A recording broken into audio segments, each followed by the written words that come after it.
Good afternoon, everybody, and welcome to Poetry Street. We have a tradition here, a very important one. We begin with a land welcome. New York City and Long Island has always been a gathering and trading place for many indigenous peoples. We acknowledge that we are guests on this island. Poetry Street and our work in this area of Long Island is situated on the ancestral and unceded lands of the Lenape, who are the original caretakers, also the Canarsie, the Shinnecock, Montaukett, the Regawonk, the Munsee, and Haudenosaunee, and hopefully they will forgive me for those pronunciations. We acknowledge and respect the many indigenous peoples who live on this land and continue to make ongoing contributions to the area. So again, I say welcome. I'm Maggie Bloomfield. I'm one of the co-hosts of this venue. The other is Chip Williford, who you see up there in the corner. He's coming in from home today because he's getting better, thank goodness. And we're happy to have him. We miss him in person, but we're really glad to have him here and to have all of you here. I start by telling you a little bit about Poetry Street. We have been around for almost a decade. Wow. And the reason for that is Susan Dingle up there on the screen and dear Bubby Brown, who 10 years ago started a project with East End Arts called Jumpstart. And as their project, they began this venue. We met for many years at the Blue Duck Bakery. And then sadly, the Blue Duck Bakery closed. And then this weird thing called the pandemic started. So there was a bit of a lapse, but we stayed on Zoom the whole time. And now, thanks to Pam Cook and the Riverhead Library, we have a new home. And we are so grateful to Pam and to everybody involved in the library, especially Patrick, who just helped us with all our technical stuff. And, I want to continue to thank those people because without them, I would be standing here talking in the air and you would be straining to hear me. And these people would all be blank screens. So we are lucky and grateful today. The way we run this operation is we're going to have two wonderful featured poets, and then we're going to have an open mic, and I will introduce the poets in a moment, but I want to explain something. This is a poetry venue. Sometimes they are very, very staid and formal. This one is not. We want you to make a lot of noise. Don't tell the library, but make a lot of noise for our poets. If you love them, applaud, scream, carry on. If you don't love them, applaud, scream, carry on, okay? Because we have had so many people come here as a start, not having really any experience with poetry, and we have watched them come back and grow and grow and grow. And part of our mission, along with diversity and having every voice heard, is promoting poetry. People don't know they love poetry until they start doing poetry. And we've recently discovered that there are more people writing poetry than reading poetry.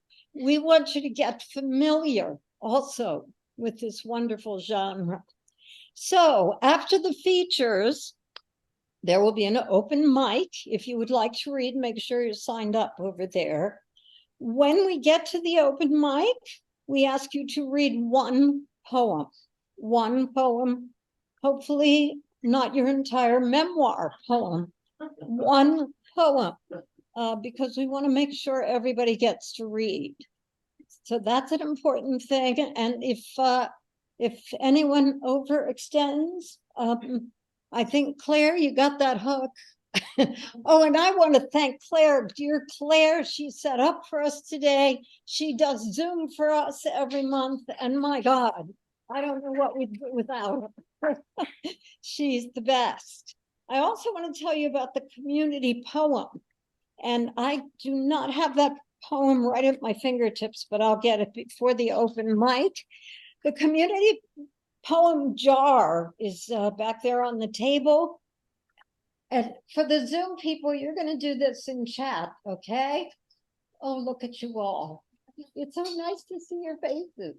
Write a line. I'm not giving a topic today. Just write any kind of line that you think might be poetic, and write it on that little piece of paper, put it in the jar, and next month, when you come back, you will get to hear the poem that I have put together over the month.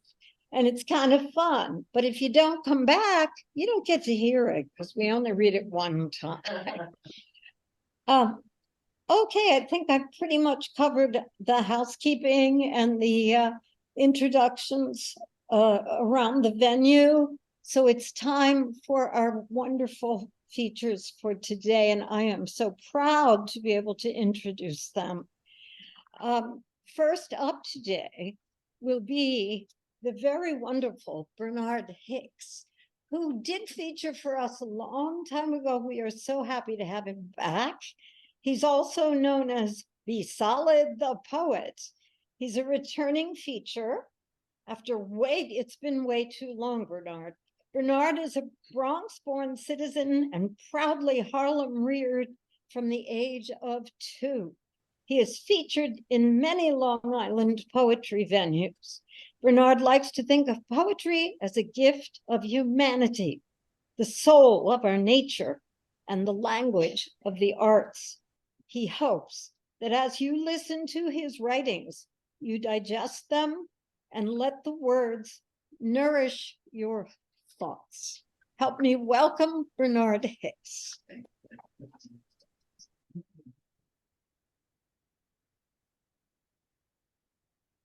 Hello, hello, hello, hello, hello. Thank you.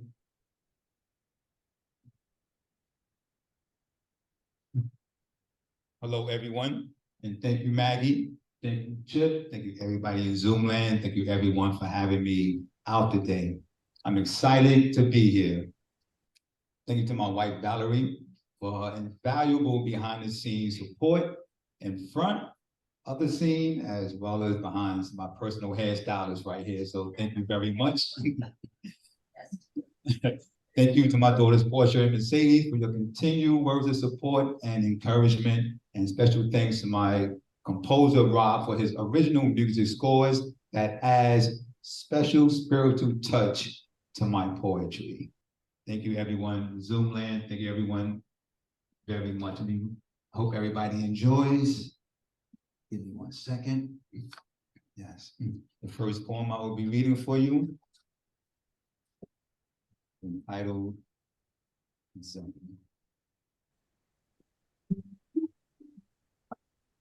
Zen.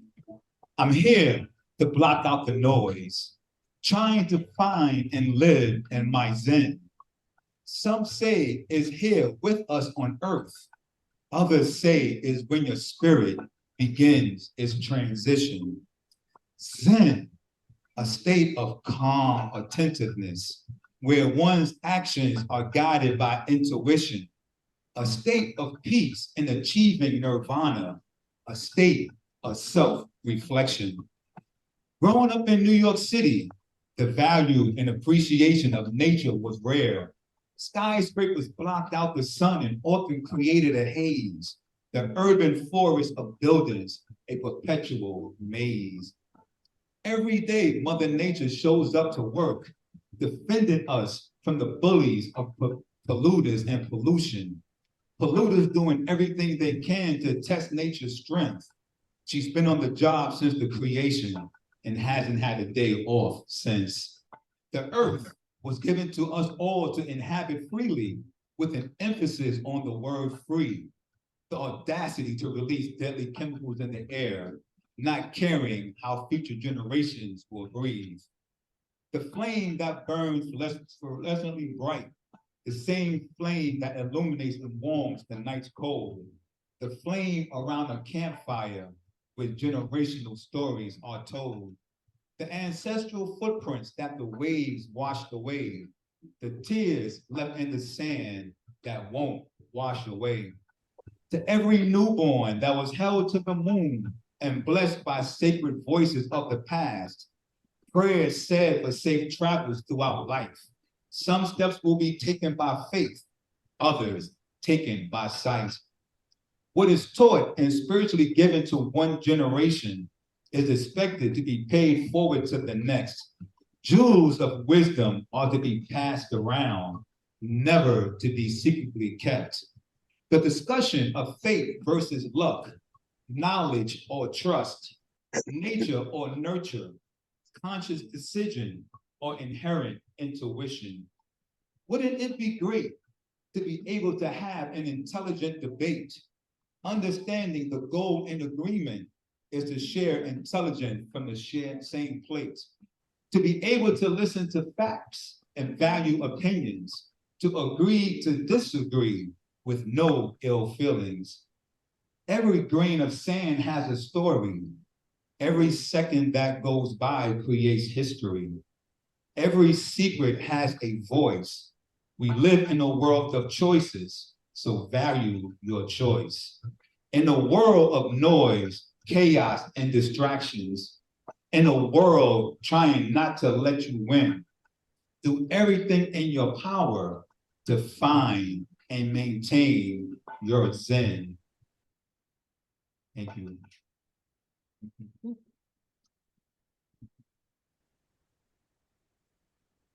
When I think of me, I see a kaleidoscope of memories. I see colorful visions of the paths I've traveled, like the path where the rainbow meets the sea. When I think of me, I hear rivers of voices cascading in my ears, beautiful sounds of people I love and who love me, voices so clear, soft, and sometimes melancholy, voices from the earth and others so heavenly. When I think of me, I feel the gentle touch of the wind. I feel the warmth of the cold, feelings that belong to me and my soul. When I think of me, I smell the aroma of a flower bed of emotions. I breathe in the scent of laughter and sorrow, floral scents of yesterday, today, and tomorrow. When I think of me, I taste the distinct flavors of life, the sour, the sweet, the bland, the bitter. I taste the survival, the hope, and the redemption.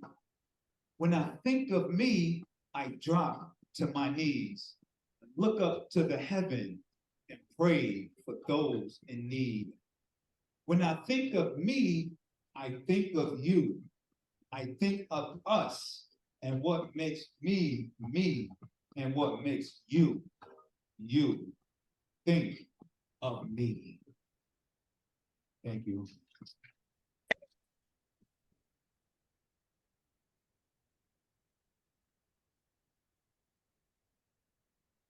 I wrote this poem with the joyous feeling of life giving and the melancholy of life taken away, and the remembrance of thoughts, historical events, and the social climates that help shape us all. Remembrance. As the calendar page by page speeds through the years, each day going by, another day of living. On the day of reckoning, we hope to face without fear questions asked and answers given. Baptized in the cultural baptism of the true Harlem spirit, taught the true meaning of receiving is based on the gift of giving. I'm guided by divine light, strength inherited from the colliding forces of nature. I'm here to join forces with those helping others. Every sister is my sister. Every brother is my brother. Are we truly and dearly our sisters and brothers' keeper? Do we let our emotions get the best of us until our grip on love eventually gets weaker? It's true, God helps those who help themselves. We must still reach down to pick up those who have stumbled and fell. Are we humble enough to wash another person's feet and give them a new pair of shoes? Let them know help is on the way when they're down and out and feeling the blues. Ever take a walk on the beach in the rain? How many times have you smiled while you felt like the soul was engulfed in pain? Listen as the wind gently blows in, sounds we remember from our past, memories we thought would have been gone forever, voices of loved ones we want forever to last. Sounds from movies, songs, and television. Soul Train, one of the more popular shows, made the heritage feel ultra proud to see kinfolk happily dancing and wearing afros. Classic movies like Gone with the Wind ironically shows how you can win and not always win. Hattie McDaniel won an Oscar for her performance. In essence, her celebration was Gone with the Wind. The way Jesus walked on water, Michael Jackson walked on air. Couldn't get the songs of Thriller out of our heads.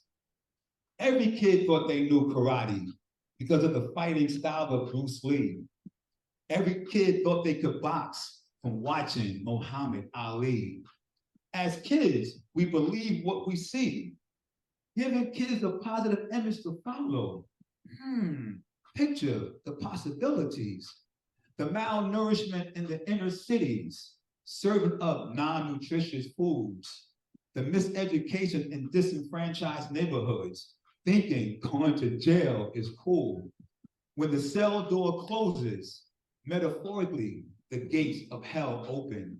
Locked up in prison or imprisoned in the hood. Either way, you were set up to do no good. Education disparity. Sunny days provide no clarity. Cloudy days illuminate despair. Social climate is changing. Time to prepare. Time to question, are we loving ourselves enough? Are we loving ourselves more than the negativity being peddled to us? Life is like currency.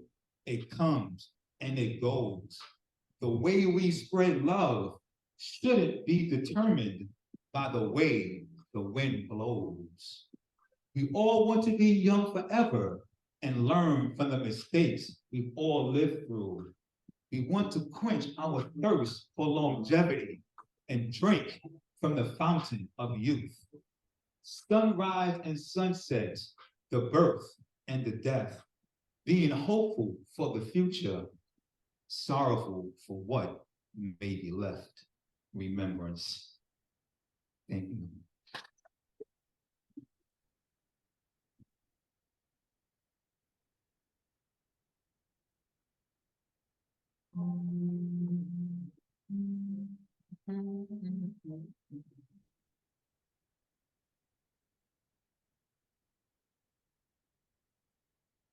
I'm trying. I'm losing focus. My legs are shaking. My chest pounding. This world is heavy. Trying to bring warmth to those exposed to the cold. Trying to give advice to the youth on how to grow old. Trying to give a different direction to those who have traveled only one road, letting them know the road they on may have unforgiving tolls. Trying my best to live before my transition arrives. Trying to make my hellos far outnumber my goodbyes. Trying to make my laughs overtake my cries. trying to stand with those who have no one by their side. Grief is universal. Tears come from the same place. No exceptions for religion, gender, or race. We're all on the same track, running in different directions, but all in the same race. The emotional open wounds that won't heal, the closed wounds we still feel, hoping the passing of time is the medicine we need to stay determined in the faith we believe. Eternal vigilance is the price of liberty. Frederick Douglass. Social complacency perpetuates this next word, injustice. I have met far more discrimination because I am a woman than because I am Black. Shirley Chisholm. Squeezing a double-edged sword of inequality in her fist. Emotional blood dripping from sharp cuts of racism and sexism. Women are often judged on their past performances, while the men are judged on their potential. Balancing family, business, and being social, continuing to battle self-value issues. How do you choose to live? With a hand out to receive or a hand out to give? Will you be loathed or will you be revered? To be feared usually comes with brutality. To be loved usually comes with hospitality. To be liked usually comes with humble pleasantries. To be respected usually comes with transparency. Shout out to my Hall of Icons, those who I looked up to growing up, watching the movement of ball players and business owners, my view from the window in the crowded street corners. My diary was my memory, not enough time to take notes. The neighborhood, a financial guideline, how to become richly educated and not intellectually broke. Was told the best way to survive is to stay the course. But how do you survive when dealing with survivor's remorse? How do you accept living comes with loss? And sometimes dealing with that reality is what hurts the most. The pressure we must succeed, the anxiety we must not fail, trying to glide smoothly over a bumpy road like someone reading Braille. I'm trying to stay diligently determined to help the uncomfortable live comfortable in their own skin, determined to help those who need a new start have a better place to begin. I'm trying. I'm trying. I'm trying. I'm trying. Thank you.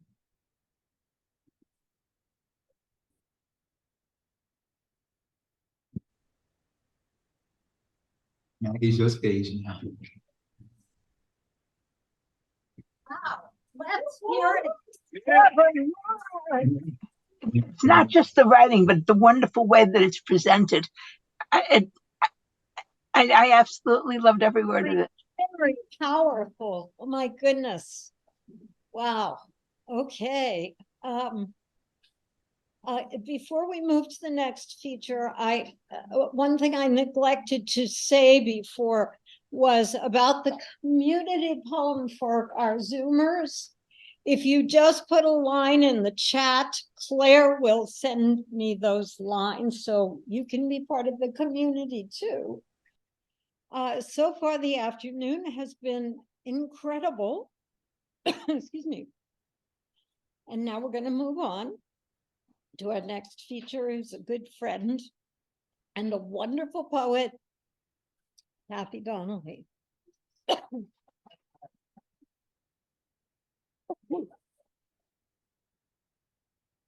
Hello, everyone. I want to start by thanking Maggie and Claire and Chip, who I think I figured out is on my right-hand side. Yeah, am I the thing? And is certainly here in spirit, Chip. So thank you. I'd like to start off with a poem called "A Poem for Today." To wake at 7 a.m. on the clock is a compliment. My body's still alive, drifts back to the pleasure of rest, conscious without dreams. My bed surrounded with books, paper clippings, words sink into my synapses at their own pace. How many neurons are there before information has nowhere to go? Then all I will have left is what I have known. That would not be good. I embrace the lazy morning of which there are too few. Let the day take me. On my kitchen table, hot plate, filtered water for coffee substitute, Roma, a dash of rice milk, Trader Joe's pumpkin pancakes, grapeseed oil rather than melted butter, 2 eggs instead of 3. I should live a long, healthy life. It is the maple syrup that fills me with regret. Maybe not so long.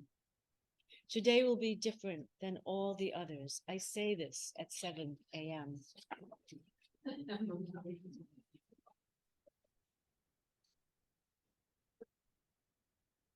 So the next poem, to hold this up, let's see how that works.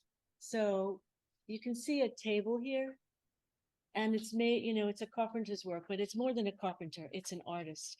So I was asked to write an ekphrastic poem to this woodwork, and it goes like this: a twisted exchange. You'll notice all the twists in the wood in the table. A tall, elegant oak stretched its arms up and outward, welcomed light from a burning star millions of miles away.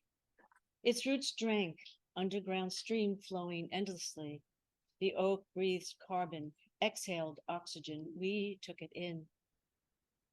If in a field alone, it would have been a life form of pure beauty, astonishing, sound, promising. Instead, it was planted between 2 homes. Solar panels for a new rooftop demanded its demise.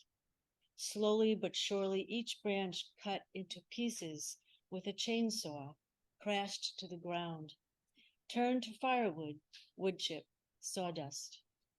Its reign of decades over in a day. Questionable decay as a reason to not feel this disappearance. Let it go. But pieces spared, put into an artist's skilled hands, a creative, carved something new to boggle the senses, curves, turns, tones, textures, a piece of art, sometimes with a twist.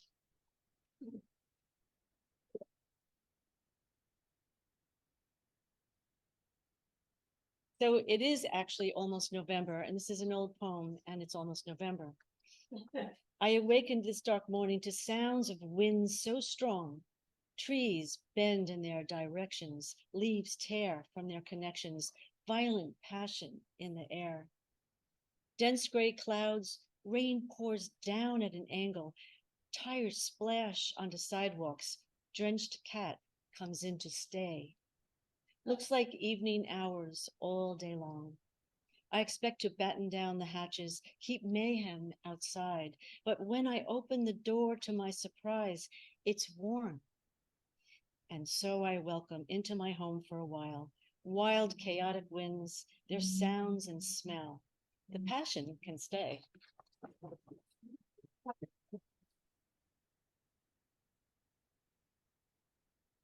So this poem called In Belterre, which is a sort of older community, and I envisioned a woman who's newly widowed. So this is not for the young people.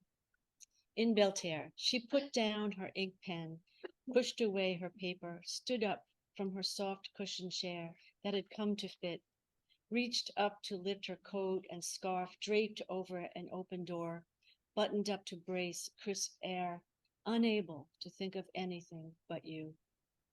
Down a dirt path through woods, bare oak boughs, her steps shuffled damp yellow leaves, crunched acorn tops robbed of their seed. She could not bother to step around, only thoughts of you. Reaching the edge of cliff overlooking the sound, she walked with one foot, threatening to tip her down the sand dune to the sea. Waves crashed and withdrew to crash again, as they did when you were there beside her. Salt water claimed the air, wet sand the shore, seagulls the sky. But she claimed that time, the very thing you had so little of, to spend with thoughts of you.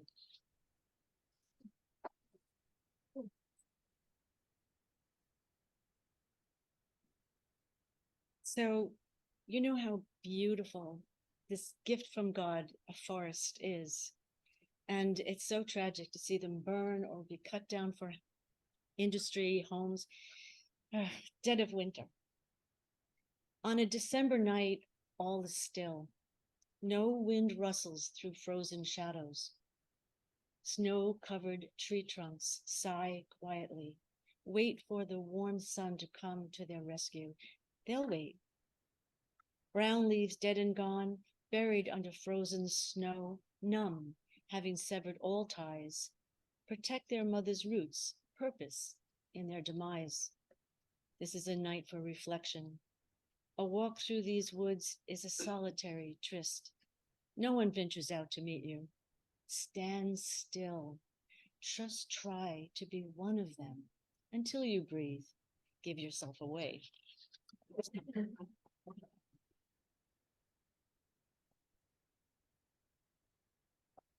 So I don't own a dog, but I had one as a child, and it was terrifying because Cleo was a CNI reject, and she was rejected because she was too frisky, and we were little kids, and it was, not a good memory.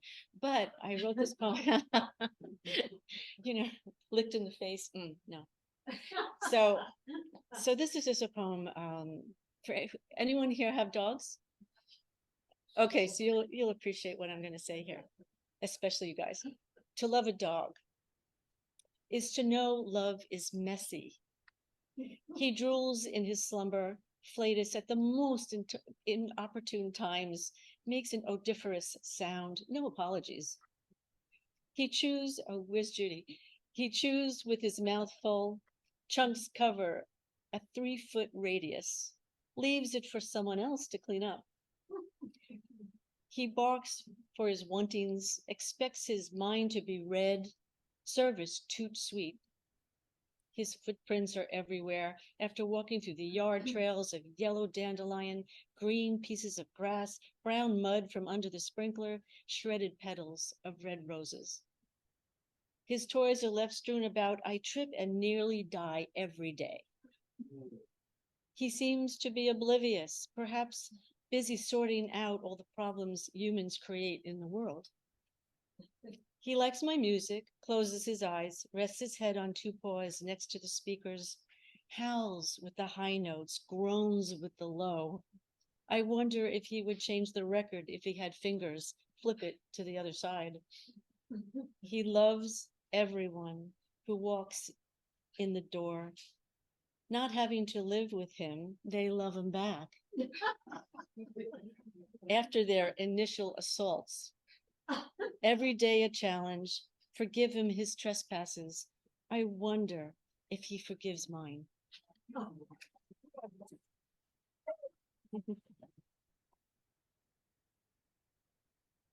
So this is a poem. It's a little fictionalized, but I did live in Manhattan, and I was a student there.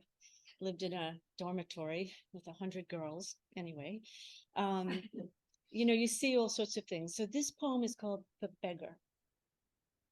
The old man sits day in, day out. On my way to work, I walk past him, around him, over him, through him. Same lone corner, brick walls, stone perch, midway on my path. I expect him there, relieved when he is not. From the corner of my eye, as I dash one way before the other, I cannot help but notice full head of jet black hair, tangled over deep blue eyes, full of secrets. Haunting smile, tall, lean, walking, talking. Does he know his blessings? His indigent life, penury, poverty, begging for alms to ease his empty day, I reach into my pocket for a coin. One rainy September morn, from a window scraping the sky, I saw him rise from his corner throne, walk around the bend, and to another street beggar, reach into his pocket for a coin.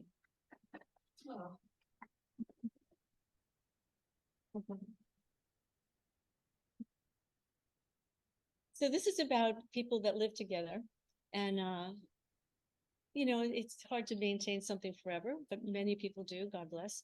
This is a poem called Simplicity. Each morning, sun brings light into a room with open curtains, shines through eyelids still shut tight, unmade bed abandoned, its sleepers soap off layers of night. Bread pops from a toaster, coffee percolates, eggs sizzle in a pan, dishes clack, silverware clinks. High above the kitchen countertop, a clock counts the minutes, setting limits. A man looks across the dining room table, his life partner buried in the New York Times. Wonders if the day will be any different from the one before. She is oblivious. A small ache emerges from a place he cannot describe. He longs for something he cannot see. It lingers in commuter traffic, follows him through the parking lot, up the elevator, through the long corridor to a room that swallows him whole. Letting go of the world outside, he remembers. Life is as simple as you make it, or as complicated.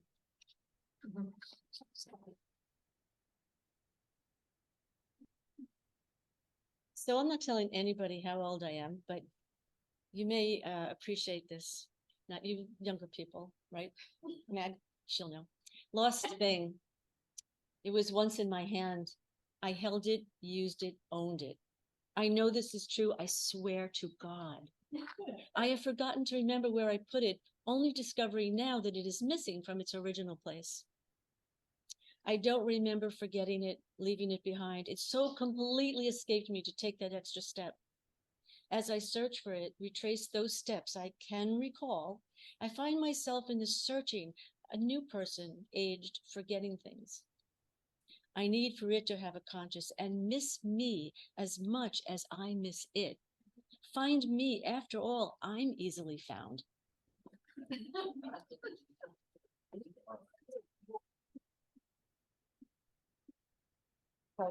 So I'm passing something else around. I show it up here first. So if you look at this, okay, what you see is a huge, huge field in Brazil. It's all growing soy. And when I saw this picture, I was like horrified because the little kind of square of foliage, that's the rainforest. That's what's left of the rainforest in that area. And it's a sequence of events because we decided corn should be biodiesel. So the farmers started growing corn because it was for money. And so the farmers said, well, we'll grow corn. So then in Brazil, they said, well, then we'll make up for the soy that's not being grown in this country. So they cleared these fields to grow soy. And then the farmers who were raising cattle needed land to graze. So they started cutting down the rainforest for grazing land. And you get a picture like this, which is just devastating. And you'll see it as it comes around. Please pass it around. Okay, the edge, miles and miles of soybeans grown in Brazilian soil, once occupied by the rainforests, diverse, abundant, full of secrets we will never know. Plants line up neatly, row after row, in a field once naked, now tamed, all the way to its virgin self. At the edge, another world teeming, balancing to stay alive, as it has for centuries past. The work of God versus the work of man, putting his designs into our ideas of order. I'm sure there is a price to pay. Summer is coming. So this is an older poem, but this last summer is what my poem was talking about. I'm sure you all appreciate that because holy mackerel. Okay, so this is a little sexier and not so sad. Past day. A past day is a day off from work for the working class heroes we are, right? Good job. What will you do on your day off? I asked. She replied, nothing. but I knew nothing wouldn't last. She would wake up at 5 a.m., her inner clock set for work, stir her into consciousness. She'd slip back into her dream, remember it for the telling and interpretation. We'd have an interesting chat. Sleepy to the shower, hot spray on nakedness, the feel of Irish spring on soft skin, arousing every cell of her slight form, awakening microscopic debris returning to the earth. Sauntering out to the porch with her morning coffee, she'd listen to the weeping willow, alive with birdsong, branches floating on slow wind. Breathe in sun-drenched air, slow, deep breaths, as many as she liked, knowing she had the time. A four-limbed stretch, undo any limitations, trying to enter her mind, sense her own freedom. Whenever she felt like it, she would don a flimsy dress, throw it over her head, walk barefoot, hair free to rest on her shoulders. No makeup, no jewelry, no watch. These were easy choices. It would be an easy day. Her man would visit. She'd be easy for him too.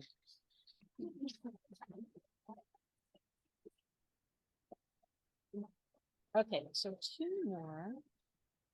So I'm going to read this poem about war because this seems to be always friggin' war. What's wrong with us? But not us, the people that are given the power. And it's, I know we have to protect ourselves from aggressors, but geez, it's the people in the middle that get punished, right? They should just duke it out themselves. Yeah, peace. So this is called Peace and War. Hours melt into one another when you live alone. I curl up on my couch, pillows carefully positioned, wrapped in a quilted blanket after hours of work. That world done for the day, my eyes gravitate to the window. Green grass, green bushes, green trees. An essay on green. Leaves clatter against glass as warm wind sifts through the screen. Peace. It's 7 p.m. Jim Lehrer, Judy Woodruff, Gwen Eiffel, PBS. A scene from across the planet, an explosion. A young man has taken his own life, many with him. 200 men no longer live their lives. Bloody body parts strewn about, men shout, women wail, children scream. An essay unread. Jim cuts to a different glimpse of the world, enough. But I know it's not over, not for them, not for a lifetime. Wives without husbands, children without fathers, sisters without brothers, an empty chair at the dinner table, needed hand at the workplace.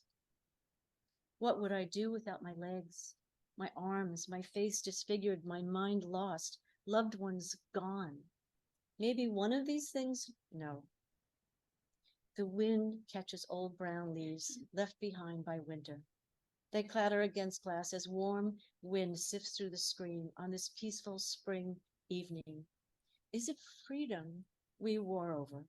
Seems to me real freedom is being able to choose between a world at war and mine on this couch under a quilted blanket, listening to the clatter of old brown leaves, watching war from a distance.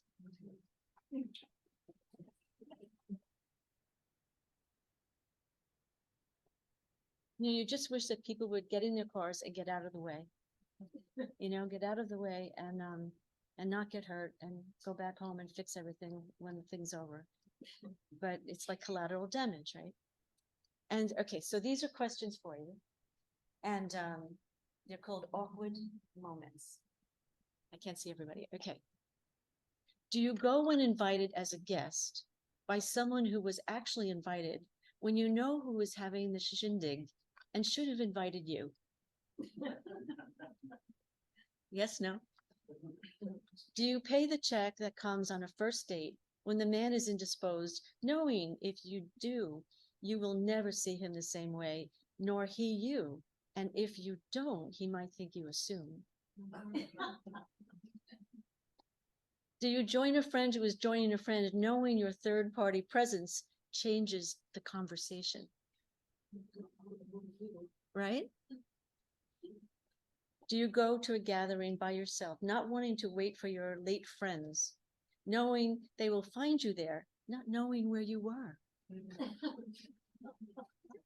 The end.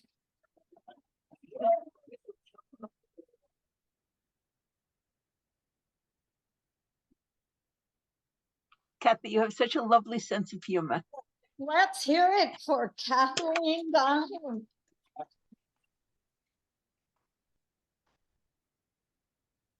You know, one wonderful fact about Kathaleen, among many, is that she compiled and put together the most beautiful anthology of Long Island poetry called Pominock Transitions. Right, I want to get the title right.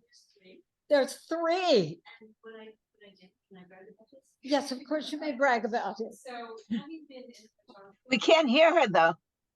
Oh, we can't hear you. Come on up. Okay, I just get to brag for a minute, which is so wonderful because it's not really my work. I was like the super secretary. Basically, it's a poem and a photograph from 365 members of the Long Island community. I'm sorry there are people here that didn't even know about it, but I matched photographs that came in because there's a group called PFLI, Photographic Federation of Long Island, if anyone knows about it. It's like 22 groups of people that gather to do what we do with the poems, but they do it with photographs. And let me tell you, they are people of such few words. It's incredible. And I matched them with the poems that were written, which were easy to find. And there's 3 of them, one about nature, one about relationships, and then the last one is transition, which we have many in our lives. Thank you.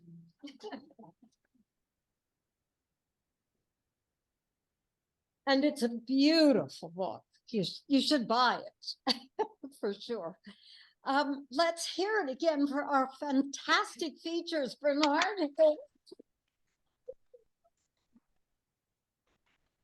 And Kathaleen Donnelly.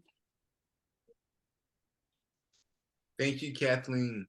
And assuming that we don't go till 5 o'clock or something, the 2 features will be back for an encore after the open mic. We're going to move to the open mic.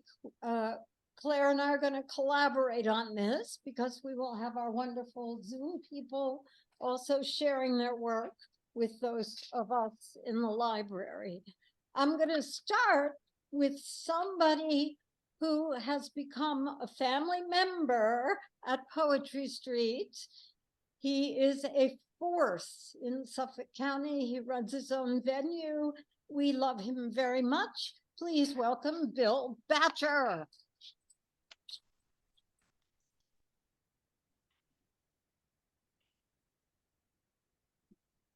Love you, Bill. Thank you all.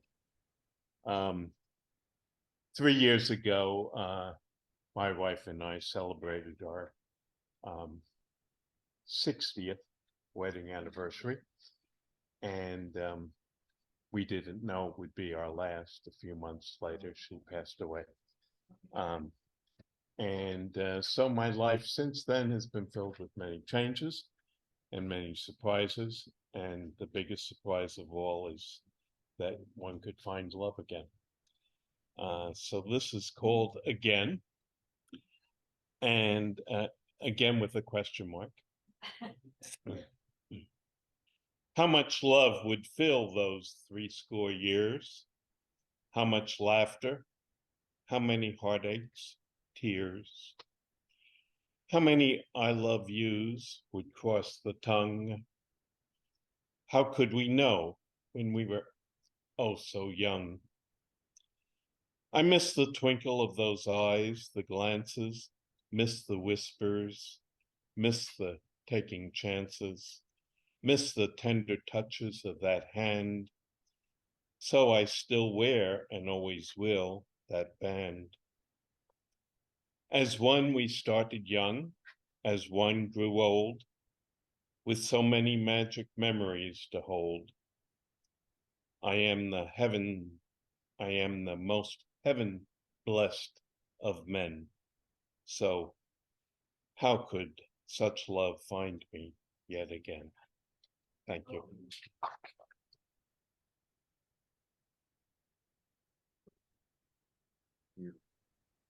That was lovely, Bill. Thank you.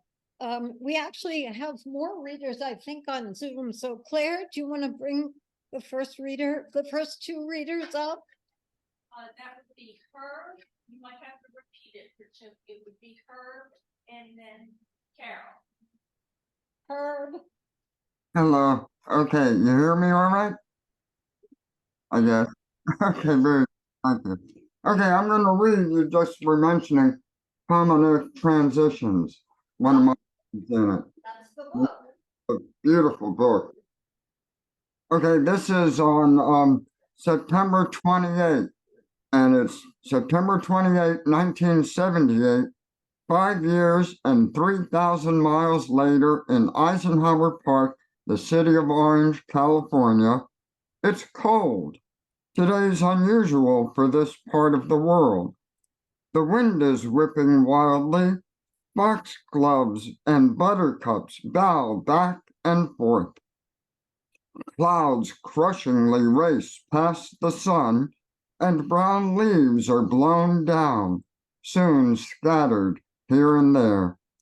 Been walking round in circles in this park, up hills, down hills, through fields, kicking dead leaves. I'm following a phony stream. These things aren't necessary where I'm from. I close my eyes and dream that it's 5 years ago, and that I'm back in Stony Brook. There, my life wasn't perfect, but because it was my home, I miss it every now and then. It's true that distance lends enchantment. Still, I've rarely been there through 5 frantic years. This cold September day is similar to those that portend winter for New York. I can recall the way the leaves change colors, and how the sun's face grows bone gray and sinks so low, and how her hair gleamed gold that day that she said no, then turned and walked away. Thank you.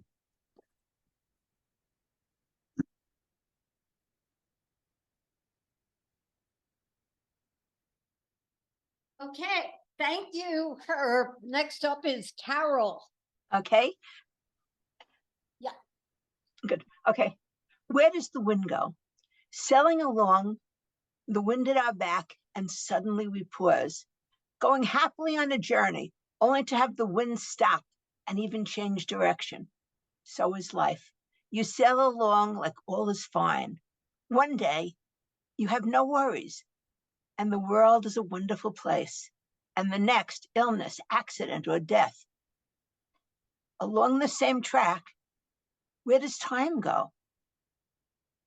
How is it soon to be October? How did my raven hair slowly become silver? How did the babies that I held become mature adults with families of their own? How did my son become a grandpa and me a great grandma? Life is unpredictable.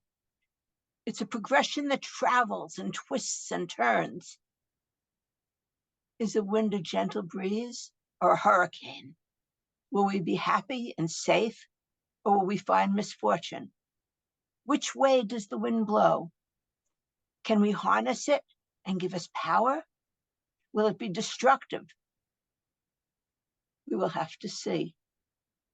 Where did the wind go? When will it return? In which direction will it blow? Where will it lead us? Will we find happiness or sadness? Thank you.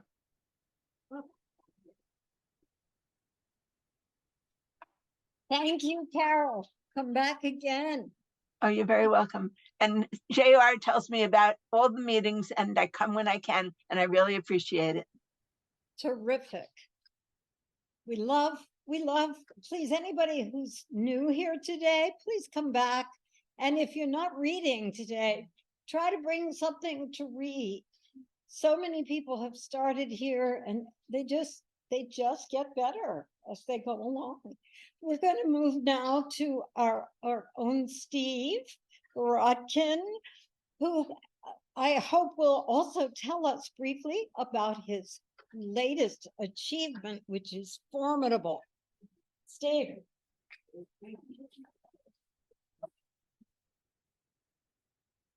So I am humbled and grateful to be with you guys on a day like this. The reason why I come to these things is, yeah, I have a lot to say. But man, to hear other people's hearts, you know, poetry is the road to divinity, and there isn't enough of that humanity left. And so poetry, music, speechless. Guy like me, speechless. Amazing. Okay, so real quickly, finally, after years and years of writing books and memoirs and stuff, my poetry was published, which I'm very proud of.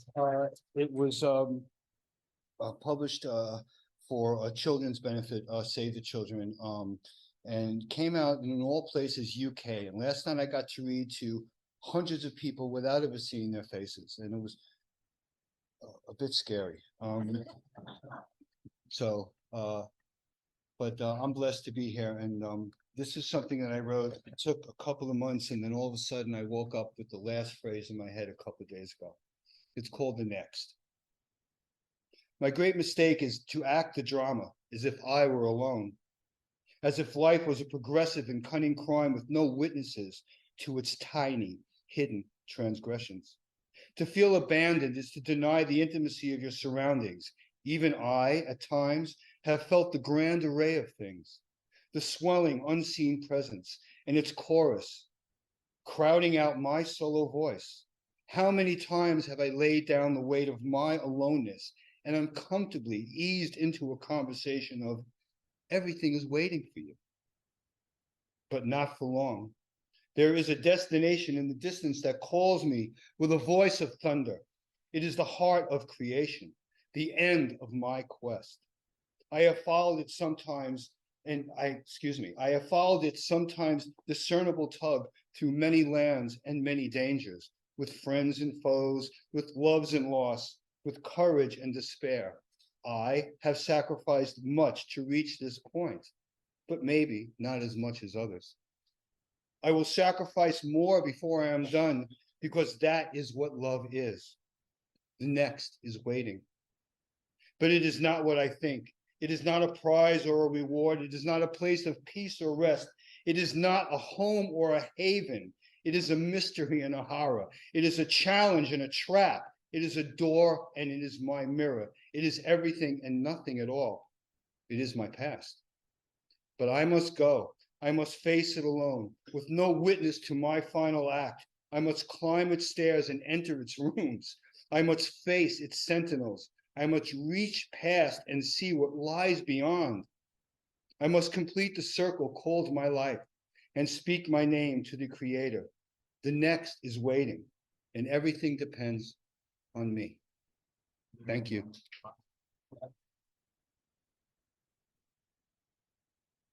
Thank you, Dad. Thank you so much and congratulations.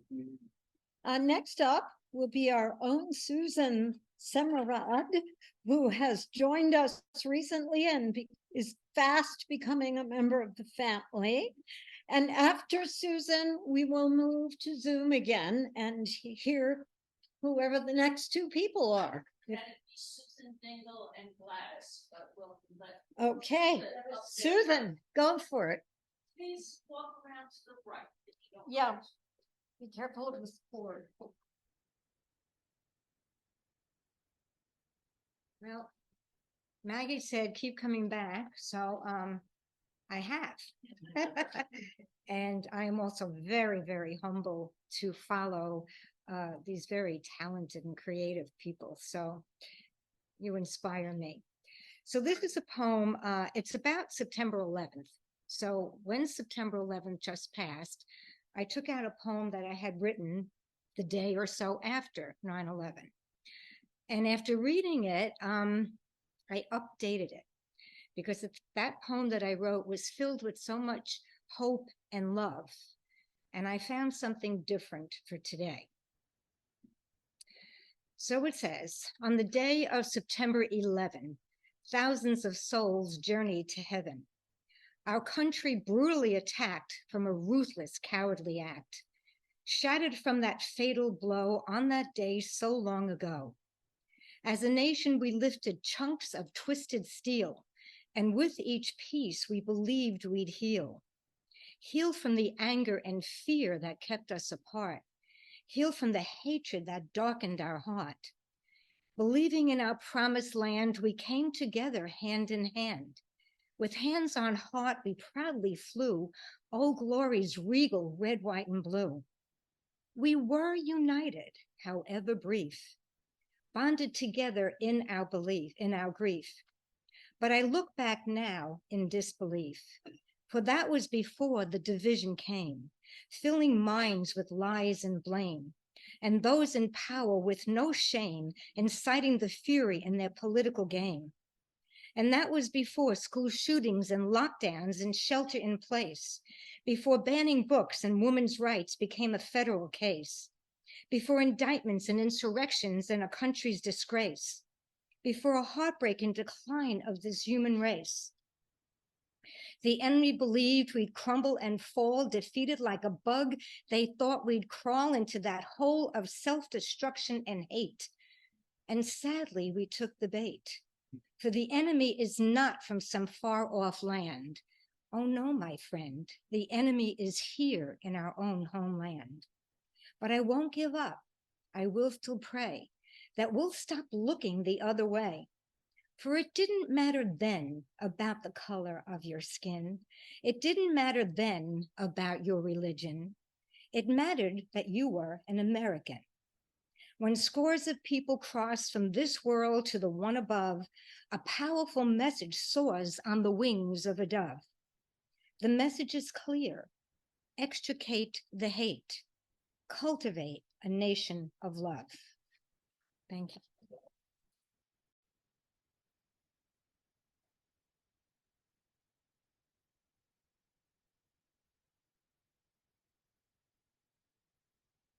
That was beautiful and powerful, Susan. Thank you. So next up, we have the founder of Poetry Street and my dear friend, Susan Dingle. Thank you, Maggie. Thank you, everyone. It is so beautiful to hear the words from your hearts today. I'm going to read a new poem called At the Car Wash, Considering the Generosity of God.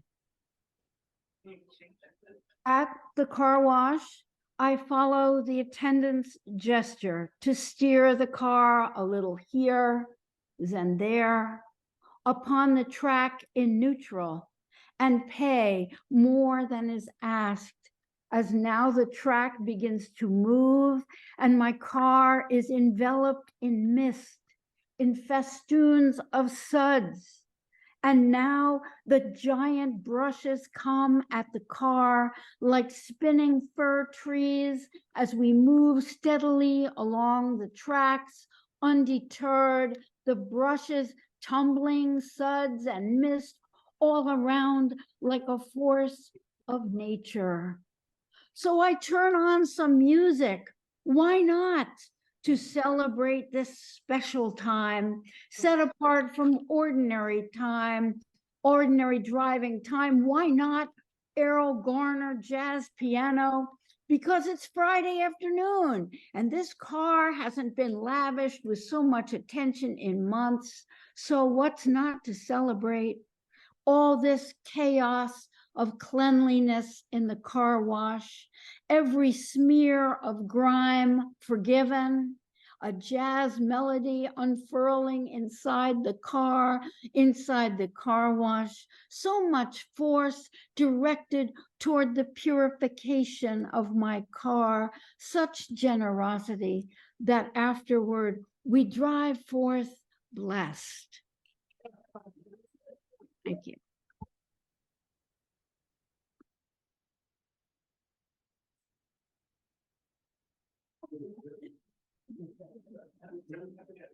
She's got it going on. And next up is someone we love so much, who's also a longtime member of the Poetry Street family, Gladys Henderson. What a great reading. Oh my goodness. Every time I see us together, it makes me so happy. Every face that I see is a familiar face, and one that I certainly want at my table.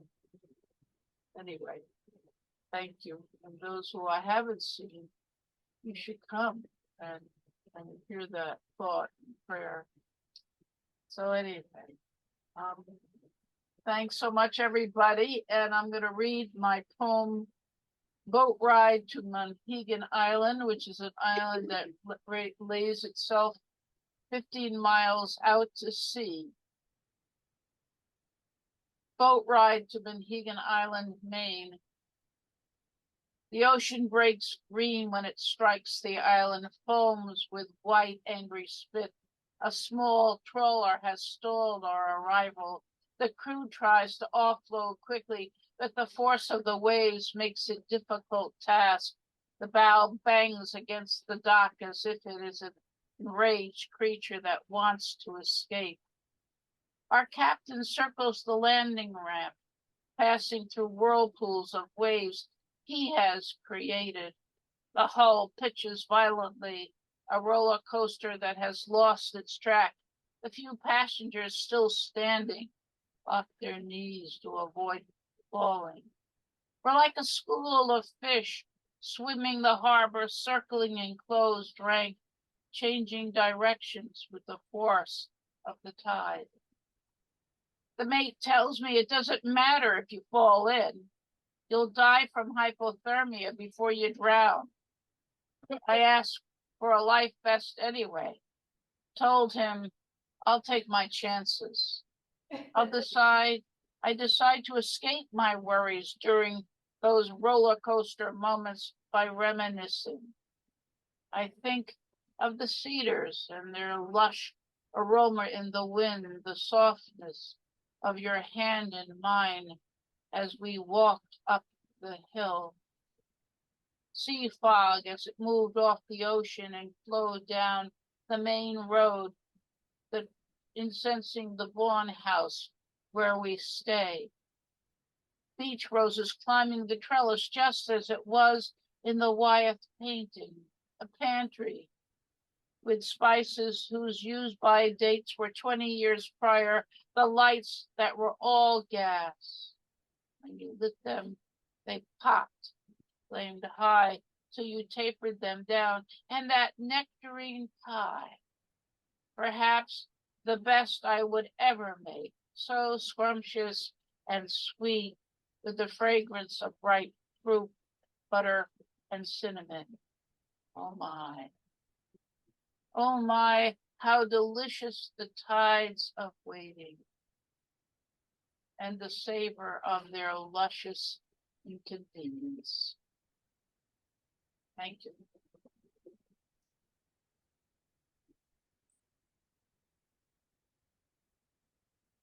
Beautiful, Gladys, and we're so good to see. It's so good to see you, really. So wonderful.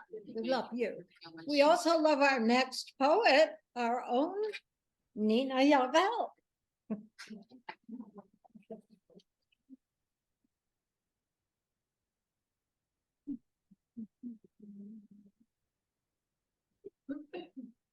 What a beautiful day. It's so great to hear you guys. It's really wonderful. So September is not a great month for me because I lost 2 of my family in September. I always think about that. But it's also even if it's a sad month, it's kind of a month of remembrance and beauty in its own way. So this poem is really about my closest brother who passed away at age 47. We used to play together a lot, and this is called The White Horse. In September, when hurricanes blew the sea white, my brother and I walked along the beach in Brighton, and after the gulls had settled in the gliding calm, and the barnacled rocks of the breakwater emerged black and polished from the foam, we crawled upon our hands and knees and carved into the water-thickened sand bodies of giants. Centuries before us in the hills above Uffington, an ancient race heard the same call and carved into the chalk cliffs a sign to those to come. Haven't you seen the horse on the mountain, grazing eternally on the thin grasses, and felt with your own hands the slender bodies of the gods? It's fabulous.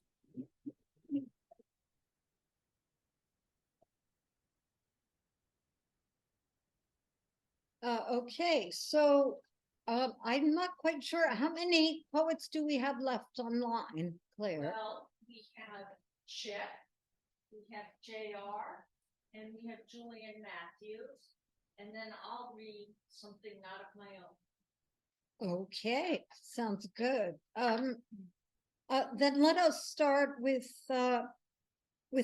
oh my God, our very own, our fearless, my fearless co-host, Chip Williford. Hi everyone. So glad to be here, although not in person, but it just warms my heart to know that you're all there and that you're all here. And Bernard, you are my brother, my chosen brother, and I'm just so grateful for you. Kathaleen, beautiful job. Bernard, beautiful job. I'm gonna try to share my screen if I can. I didn't practice this, but I'm gonna try it anyway. There is an organization called SEED. They did a sculpture on the trail. Mindy Cronenberg curated this event where artists were paired with poets, and I was paired with this incredible artist, Ted Thurlby, who created the sculpture, and my job was to be inspired by his sculpture and write a poem. The name of the poem, the piece is called Borrowed Inspiration, because I totally borrowed the inspiration for this poem. Silent screams, chaotic pressure, discombobulated thoughts camouflaged, whispered cries echoed, splintered dreams. For weeks down cheeks, burning tears rained as she began to release heavy burdens of grief, trauma, regrets, strangled portions, smothered pain. Secrets, no longer kept, dodging snares, seeking refuge, mama wept. Packed me up and home we left. Leaving behind yesterday's wrath, the crescent moon lit a welcoming path. Waving soft green leaves, somewhat clear around the fence, everywhere else was pretty dense. Leaves, once in canopies, now dried, rolled up, crushed, crackling sound amplified on the ground, hoping not to be found. There we were, Mom and me, at the root of a barren tree. An outstretched branch did we rest, as though we were little birds high up in the canopy, safe in their nest. Borrowed inspiration, a sculpture in nature. The morning darkness finally went away, the mist lifted softly into a brand new day. Thank you. That's it. Beautiful, Chip. We look forward to seeing you in person next And month. thank you all you guys are doing so great, and it's so good to see everyone. You bet. I'm sorry, Claire, who's JR? Oh, my goodness. You made the wonderful purple poet who we love.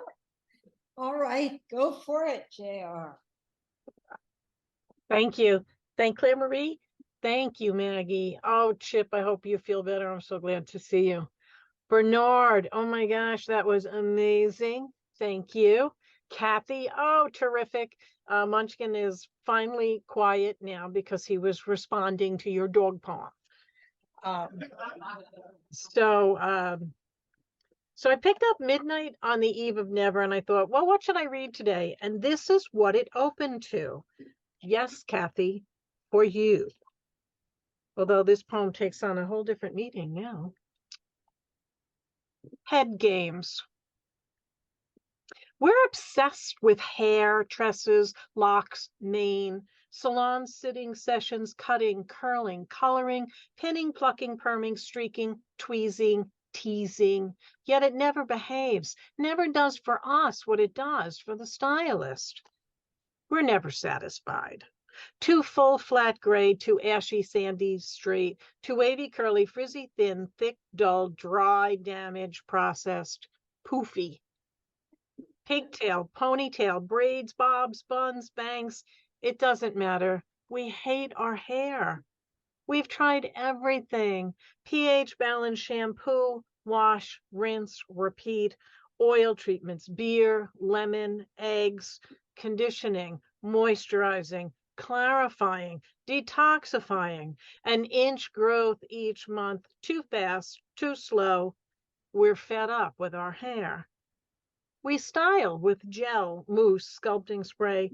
We try rollers, curling irons, straighteners, blowouts, dryers, diffusers, flat brushes, round, soft, sable, picks, and combs. We hold our style with light, medium, or hurricane-proof lacquer. We're thinking wig. We want detangled manageability. We want to scrunch and go. Texture, shine, volume, body, control. We want a 5-minute daily miracle. But what we really want is her hair. Thank you.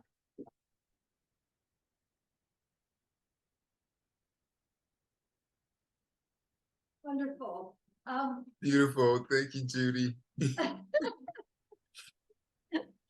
All right, we're going to come back to the room, and I am going to introduce the wonderful Jen Mara.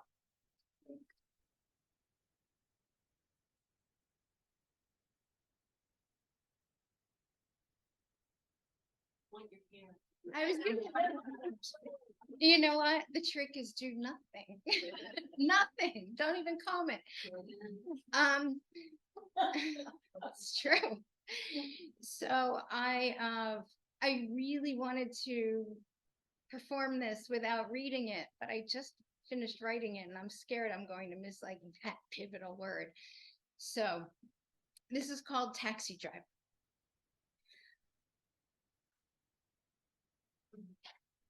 Taxi driver.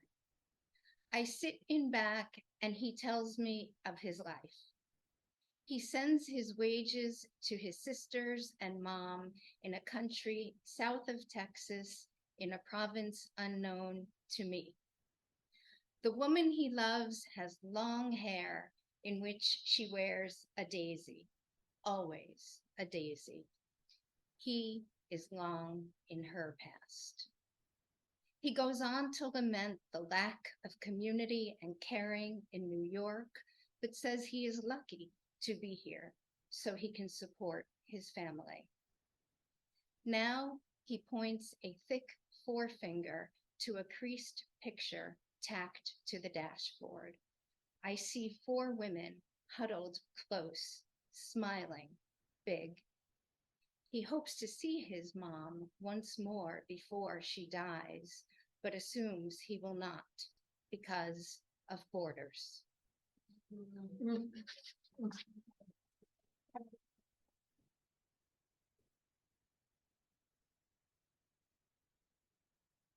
Well, let us now bring up Jack Zachros.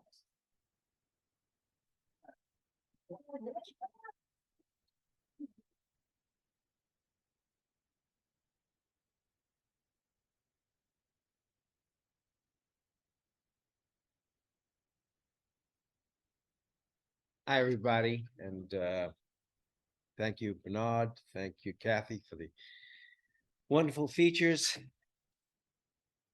So I'm going to read a poem about someone I had not seen or heard from for 50 years, an old friend from college. So this is called Hello, Old Friend, in parentheses, ledges. Hello, old friend. Times have changed. So much older we are, walking through lives. These are times so trying that will make you so weary. Is it that way for you, old friend?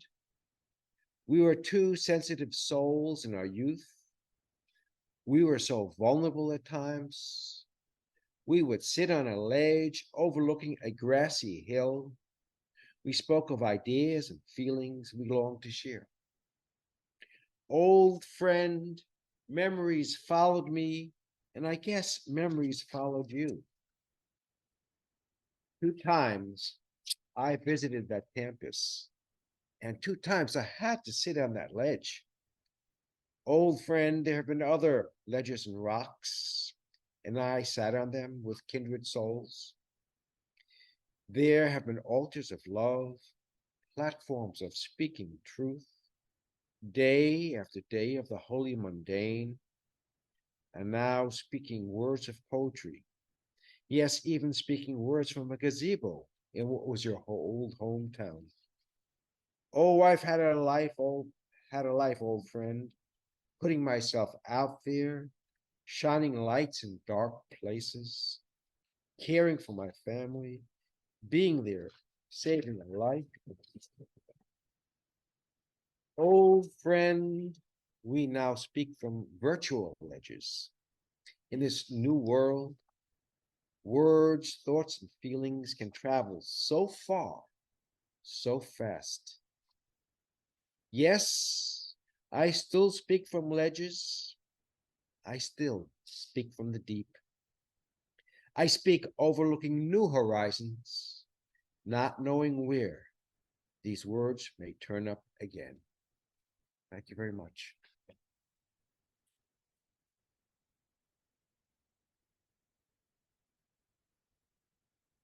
Okay, we're doing very well here, and so far all the readers have been wonderful, don't you think? Let's give them.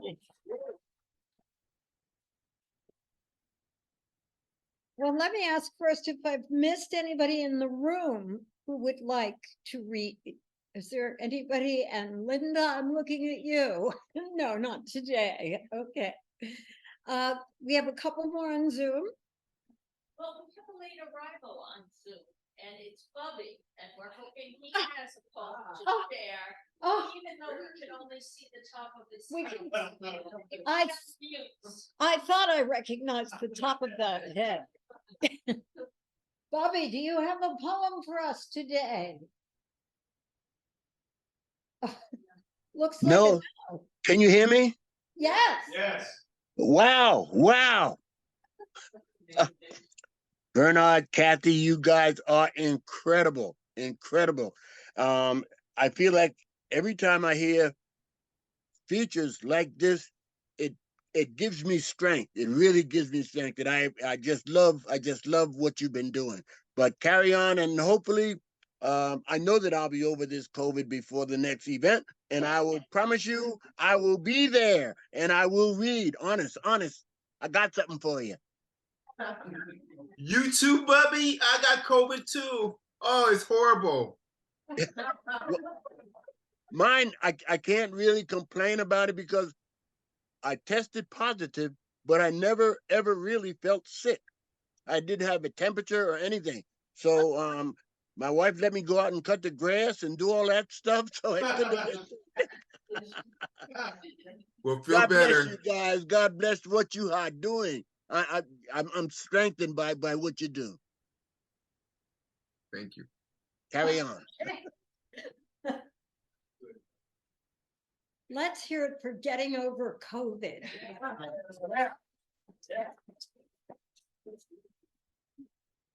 Oh, yes. I have one I'd like to read. I'm sure you do, Claire, and we would love to hear you read it. So come on up.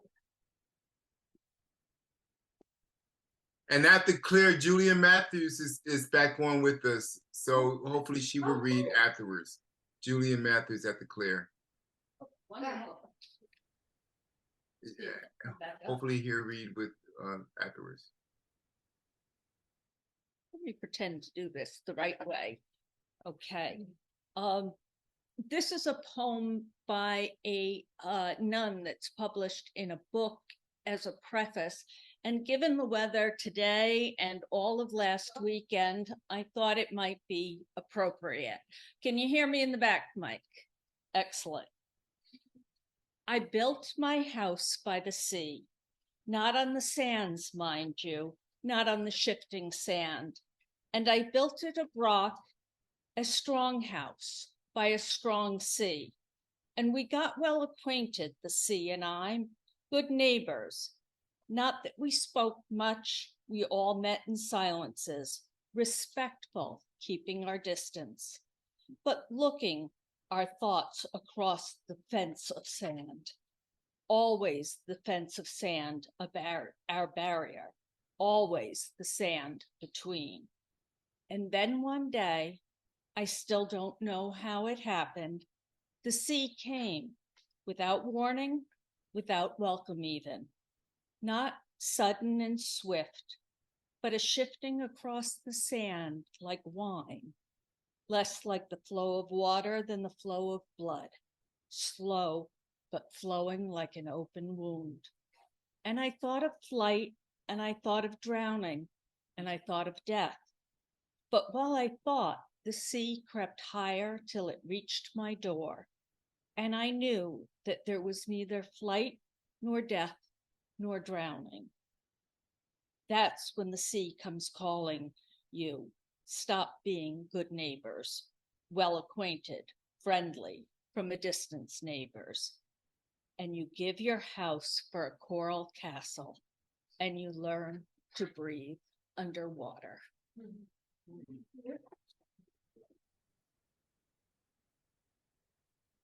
Thank you. And now we have the first time on with us Julian Matthews. And Julian is going to share the screen.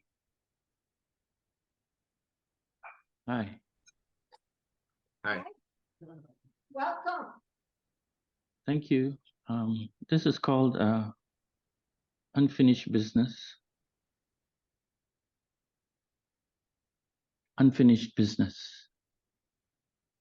Look at this desk. I could have been the paper, you the paperweight. Pin me down. I could have been this sturdy shelf, you the books. Held you up when you slid. Or maybe that one bookend of your to-be-reads. Lean on me, slanted, like so many fallen dominoes. All these unfinished novels, the one story you are so invested in that left you hanging. The sequel you found wanting, the fiction of this life, the weight of the unread world. Follow the trail of unreadable cues, this abandoned journal, the hobby that turned into a chore, these gel pens that dried up, the fading colors of all these precious memories of you, the stationery we left stationary, frozen in time like the burn that turned into ashes in my mouth the minute it was spoken and regretted. All the words left unsaid after, like dust that now finds its way into every crevice of this heart. The poem that crawled into its own nook and never got sent, folded and tucked in the unreturned book, like a patient bookmark caught between two pages. Forgive and forget, both overdue. Thank you.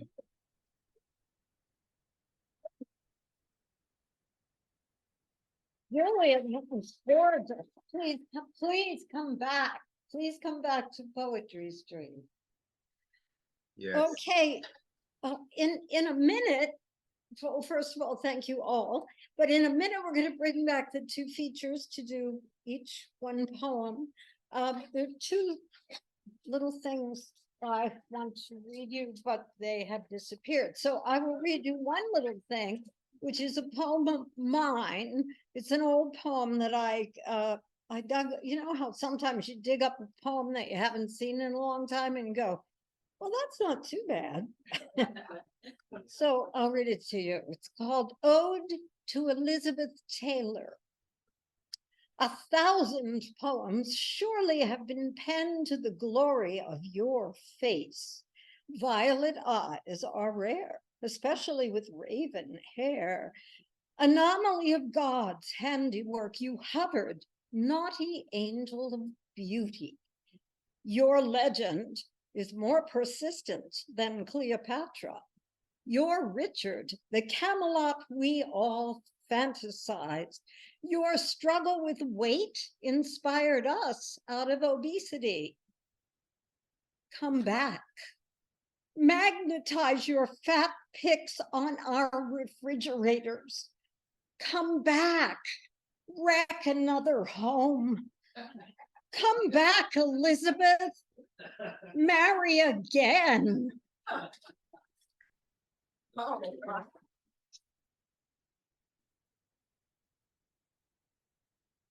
Thank you.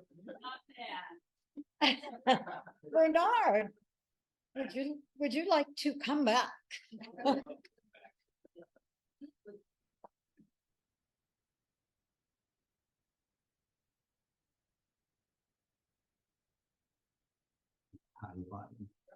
Okay. Thank you everyone for having me again. I have something extra to say for those who don't know that Judy is my poetry fairy godmother. She's the one that helped usher me into this world of reading right here. So always my humbleness goes out to Judy, my fairy poetry godmother. Now I have another special announcement to make that I actually started my brand new poetry boutique store that is on Amazon and Amazon Essentials. You can find it on Amazon. It's called Be Solid the Poet. I have all my poetry work out there. And if you want to put it up on the screen, I would appreciate that. You can visit the store, have a lot of unique poetry, haikus, and rules that I've done over a period of time. I have different poetry, and I think you'll find a nice selection. And please feel free to visit out. Pass us some cards. Sorry for the shameless plug, but just wanted to get that out there because you're the first audience that I'm actually telling right now. You're my first audience. Yeah. So thank you, everyone. This last poem I'm going to read is something that has been in my soul for quite a while, and I'm happy to read it for you right now.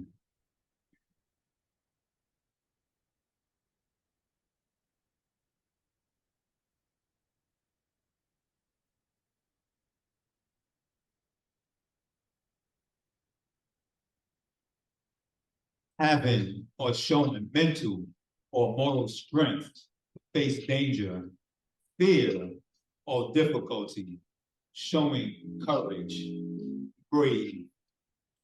If you could live in your dream, where would you be? How often would you find yourself wanting to be fast asleep? Would you smile in your sleep or shed a tear as you weep? Knowing where you are in your dream, you can no longer be. We live in a world where the goodbyes are often too sudden. The hellos become further and further apart, leaving us emotionally bruised and damaged and irreparable holes in our hearts. I want to live in a place where the grass is greener on the other side, a place that is talked about in the scriptures, a more peaceful place to reside. But as fate lurks and smirks, watching the steps we take from home to work, deciding our todays and deciding our tomorrows, deciding our laughs and deciding our sorrows. Sullen mothers making penitentiary visits to bring a smile to the incarcerated, replaced by tears as she's told to leave. From the crib to a prison cell is something she can't believe. Sad to see kids going through the court system, a franchise business operated in every state, on the road to being convicted and incarcerated, intentionally misdiagnosed and heavily medicated. Misguided youths having fun playing inside the devil's den. They're playing to lose when they think they're playing to win, only to realize there was never any prize at the end.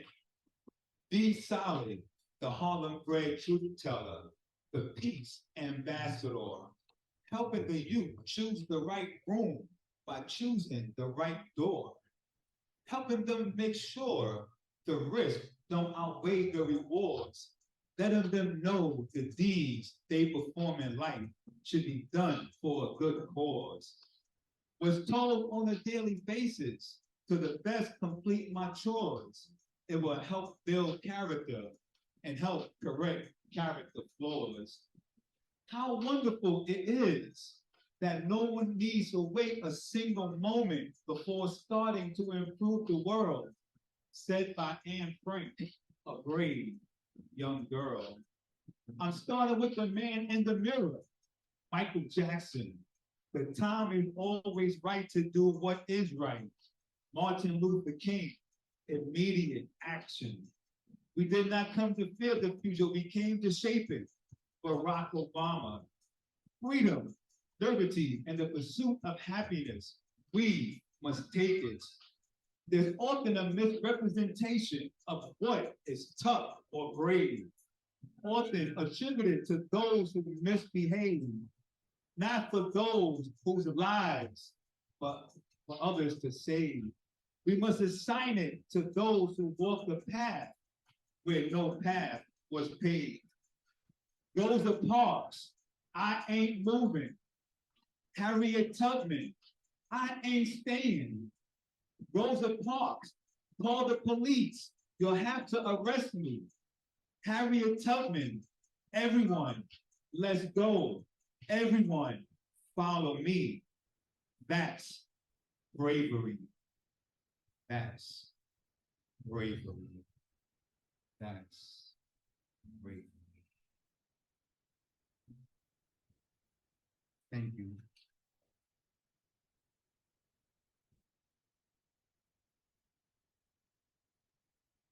Yes, that's what I'm talking about. That's bravery.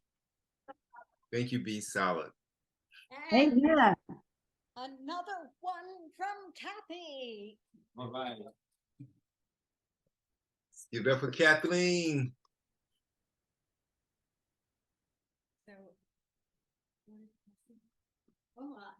Okay. So I wrote this poem a long time ago, and the last time I did a reading and read it and passed out these acorn tops, it was a big hit. So I'll do it again, called Whistles. In my neighborhood roads and lanes, canopy of thick forested green, hints of life down suburban driveways, an inlet where pavement turns to gravel, grass, sand, sea. I found an acorn top stranded, a memory rekindled, making the sound of a whistle when two pursed lips failed. With two thumb joints kissing, a deep breath exhaled, as if playing a fine instrument, a shrill so piercing, it would surely heard by every dog's ear before bouncing off a passing satellite to dolphins off the California coast, harmonized with an opera in China, distracted children in Siberian classrooms, blended with pipes in Australian Aborigines. Once more, acorn top in proper position, full breath. I hear only the sound of air. It takes practice to be a child. So I'd like to give you a demonstration if I can. This could be embarrassing if it doesn't work. I picked a big one. I couldn't do it. I picked a small one, and this is what we did as children. So next time you see an oak tree and all the acorn tops are on the ground, those are instruments. Yes, you will. Yes, I will. Okay. So you have to put your two thumb joints together and have a space on the top and the bottom. Oh, good. Practice. So you have to have nimble fingers, I think, too. But anyway, I just want to thank everyone, Maggie, Claire, back there. You know, we say back there because the screen's behind us. We may look a little weird to you guys. And Bernard, fabulous. You are a phenomenon, really. So that's it. Thank you.